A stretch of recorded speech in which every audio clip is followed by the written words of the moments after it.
Alors, une question maintenant de Madame Eva Sas.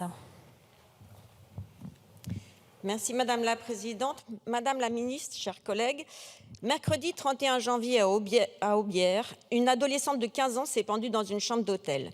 Elle y avait été placée par l'aide sociale à l'enfance. La loi Taquet de 2022 interdit pourtant de placer les mineurs de moins de 16 ans en hébergement hôtelier.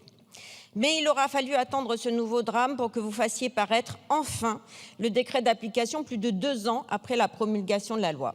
Et s'il y a entre 7 500 et 10 000 mineurs de l'ASE hébergés à l'hôtel, c'est que nous n'arrivons plus à ouvrir des structures, faute d'attractivité du métier. Un assistant socio-éducatif en début de carrière touche 1 945 € bruts par mois. Les recrutements sont évidemment de ce fait de plus en plus difficiles. Alors ma première question sera celle-ci. Que comptez-vous entreprendre pour que la rémunération des professionnels de l'ASE soit enfin à la hauteur de leurs compétences et de leur engagement ?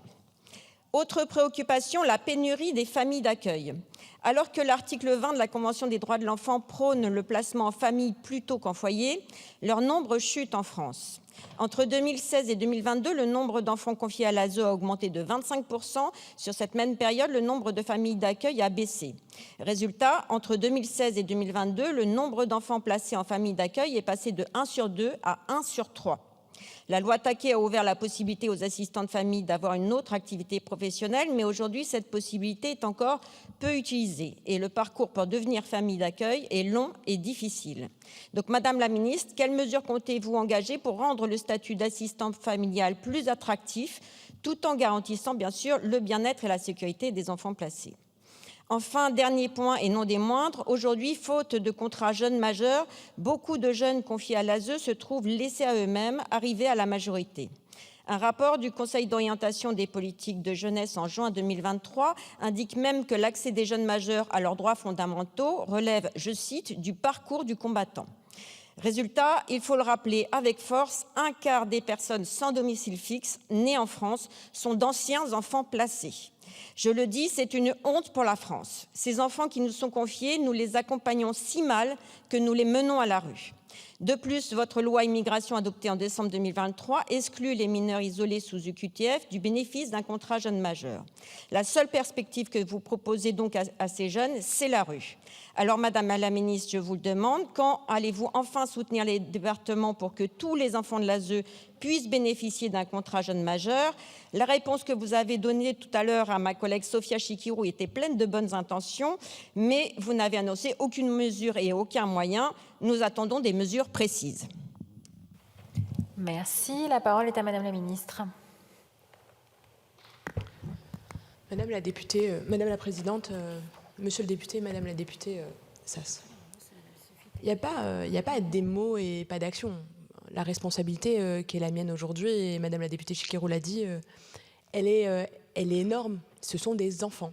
Donc, loin de moi l'idée de faire de grandes déclarations et de ne pas accompagner ni les départements, ni les éducateurs spécialisés, ni les assistantes familiales pour apporter une réponse à une crise majeure que vit aujourd'hui la protection de l'enfance, peut-être plus spécifiquement en ce moment. Pourquoi ? Parce qu'on a un effondrement aujourd'hui de l'attractivité des métiers du lien, très largement. Enfin, on peut dire les choses telles qu'elles sont, avec quelque chose de plus spécifique chez l'aide sociale à l'enfance. Pourquoi ? Parce qu'aujourd'hui, on a des situations de plus en plus difficiles. Des jeunes qui ont des doubles vulnérabilités, sont victimes de maltraitance, qui ont besoin d'un accompagnement spécifique. Et donc, les urgences, elles prennent quelle forme ? Elles prennent la forme des recrutements. Ça veut dire aussi, et moi je m'y attelle et on a déjà commencé à travailler sur pourquoi on n'arrive pas à recruter des assistants familiaux avec un emploi partiel pour ceux qui le souhaitent. C'est une des priorités que j'ai. C'est pour ça que je vais recevoir les organisations qui représentent les assistants familiaux et accompagner les départements dans ces recrutements-là. Aujourd'hui, nous avons moins de 30 000 assistants familiaux dans notre pays.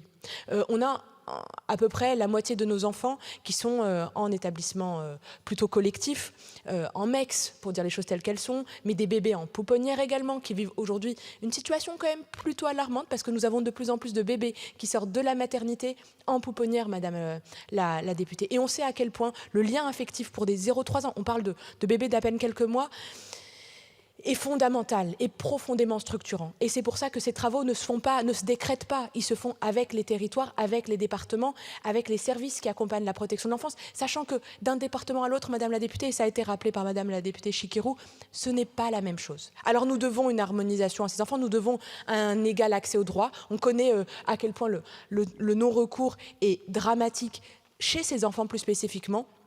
Et c'est pour ça, Madame la députée, que ça passera, l'attractivité passera par le sens, par le fait d'avoir du droit au répit aussi, par un accompagnement et la construction de structures spécifiques pour peut-être les enfants qui ont des besoins spécifiques, avec tout à l'heure je parlais des stages de rupture plus particulièrement, mais aussi, Madame la députée, eh bien, dans la concertation avec les professionnels. Et c'est ce que je m'attelle à faire en ce moment même, parce que cette crise, elle est particulièrement forte au moment où je vous parle. Et cette attractivité, elle se place aussi dans une pluridisciplinarité. C'est pour ça que mon ministère aujourd'hui, eh bien, il est rattaché à la justice avec la PJJ que je peux mobiliser et j'en ai besoin, avec l'éducation nationale grâce également à la DGESCO ou au service jeunesse, parce que Madame la députée, les enfants de la protection de l'enfance sont d'abord des enfants et il faut avoir une approche globale qui va du soutien à la parentalité par l'accompagnement de la judiciarisation ou encore la réduction des délais aujourd'hui de mesures qui ne sont pas exécutées parce que c'est la réalité dans un certain nombre de territoires.